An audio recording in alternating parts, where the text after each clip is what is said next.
आज मैं आपको सूर काव्य के पदों का अध्यापन करवाऊंगी। सूरदास हिंदी साहित्य के भक्ति काल की कृष्ण भक्ति सगुणाश्रयी शाखा के मुख्य प्रतिनिधि और सर्वश्रेष्ठ कवि हैं। इन्होंने भगवान कृष्ण की बाल लीला, रूप माधुरी, मुरली महिमा, संयोग और विप्रलंब श्रृंगार, विनय तथा भ्रमर गीत आदि पदों का विस्तार पूर्वक वर्णन किया है। इनके काव्य में वात्सल्य और श्रृंगार की भी प्रधानता है।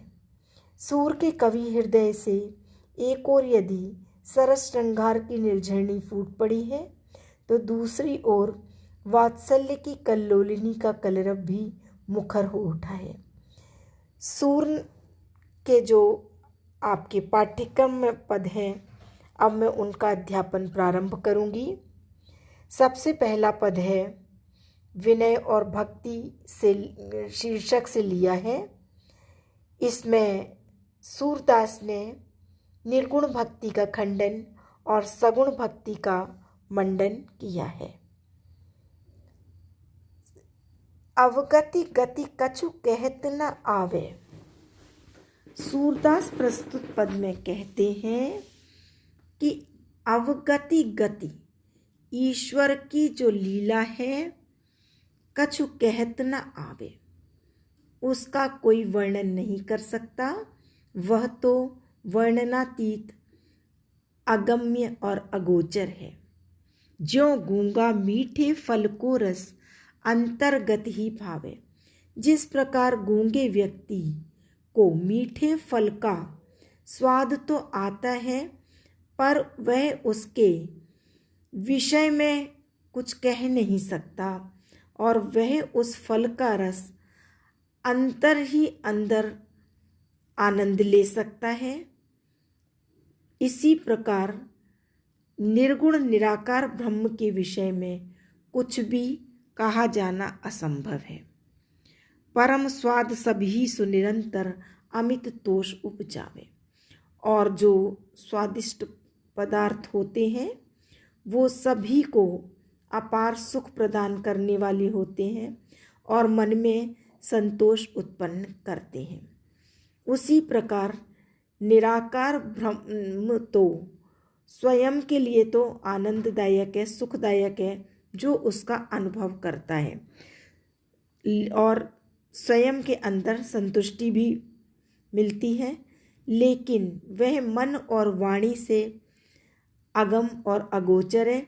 इसलिए सो जाने सो पावे, उसको जो वही जानता है जो प्राप्त करता है, क्योंकि मन वाणी को अगम अगोचर निर्गुण ब्रह्म का वर्णन किया नहीं जा सकता। जैसे हम किसी से कहें कि तुम ध्यान करो, तो जो व्यक्ति खुद ध्यान कर लेता है वह तो उसका आनंद ले लेता है, लेकिन जो सगुण साकार है, सामने जो ईश्वर के दर्शन में आनंद लेता है, तो वह आनंद वो दूसरों को भी दे सकता है। इसलिए सगुण भक्ति का ही सूर ने जगह जगह वर्णन किया है, क्योंकि उनको सगुण भक्ति में वो कहते हैं सब दूसरों को भी हम वैसा ही आनंद दे सकते हैं। रूप रेख गुण जाति जुगति बिन निरालंब किताबे। क्योंकि निराकार ब्रह्म का, निर्गुण ब्रह्म का ना तो कोई रूप होता है, ना कोई रेखा, गुण जाति, ना कोई गुण, ना कोई जाति होती है, और ना उसे प्राप्त करने का कोई सरल उपाय होता है। तो निरालंब कित धावे। इस प्रकार बिना किसी अवलंब के, बिना किसी सहारे के मनुष्य कहाँ जाए। सब विधि अगम विचार ही ताते सूर सगुन पद गावे। इस तरह से सब प्रकार से असमर्थ होकर, अगम्य और अगोचर जानकर सूर ने सगुण लीलाओं के पदों का गायन प्रारंभ कर दिया। अगला पद है आपका जा पर दीना नाथ ढरे। सोई कुलीन बड़ी सुंदर सोई जेहि पर कृपा करे। इसमें सूरदास कहते हैं कि जिस पर ईश्वर की कृपा हो जाती है वह सदा सुखी रहता है, क्योंकि ईश्वर की कृपा से बड़े बड़ों का उद्धार हुआ है, परंतु उनकी यदि कृपा नहीं हो तो उसका अहित ही हो जाता है। तो सूरदास कहते हैं, जा पर दीनानाथ डरे, जिस पर दीनानाथ अर्थात भगवान दया करते हैं और द्रवित हो जाते हैं, वही वास्तव में सोई कुलीन, वही वास्तव में कुलीन और सुंदर और रूप वाला होता है, जिहीं पर जिस पर ईश्वर कृपा करते हैं। कौन विभीषण रंक निशाचर, विभीषण के अलावा अनाथ गरीब राक्षस कौन था, परंतु ईश्वर की कृपा से वह भी लंका का राजा बन गया। अर्थात राम की कृपा से उसने हरिहस छत्र धरो राज छत्र धारण कर लिया। राजा कौन बड़ो रावण सो, और रावण के समान बड़ा राजा कौन था। लेकिन जब ईश्वर की कृपा उस पर नहीं हुई तो वह भी जो है वो उसका जो गर्व था वो नष्ट हो गया। भगवान ने उसके अभिमान को समाप्त कर दिया, क्योंकि उस पर ईश्वर की कृपा नहीं थी। रंकव कौन सुदामा होते, और सुदामा से बढ़कर गरीब कौन था। आप समान करें, लेकिन उस पर ईश्वर की कृपा हो गई तो उसको अपने समान ही वैभवशाली बना दिया। अधम कौन है अजामिल ते, जमतः जात डरे, और अजामिल से अधिक पापी कौन था, परंतु भगवान ने दया करके उसे बचाया और जमतः जात डरे, और यमराज भी उसके पास जाने से डरने लगे। कौन विरक्त अधिक नारद थे, और नारद जी से अधिक कौन वैरागी था, किंतु फिर भी उनको निरंतर भ्रमणशील बना दिया। निष्दिन भ्रमत पर फिरे, वो भी रात दिन घूमते फिरते थे। नारद जी को एक बार एक श्राप मिला था कि तुम कहीं भी 2 घड़ी से ज़्यादा टिक नहीं पाओगे, तो इसलिए नारद जी हमेशा घूमते ही रहते थे।